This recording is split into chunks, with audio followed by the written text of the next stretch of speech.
В'єтнамський бізнесмен живе суворо по феншую. Чоловік носить на собі 13 кілограмів золота, бо так порадив консультант по феншую.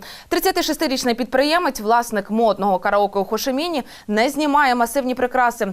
2 величезні браслети, 4 персні, кожен з яких важить по пів кілограма. Куди більше важить гігантський медальйон на ланцюжку – аж 5 кілограмів.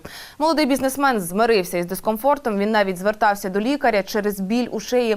А от аби раптом все багатство загальною вартістю у $550 тисяч не вкрали, Трана Псуха постійно супроводжують 5 охоронців.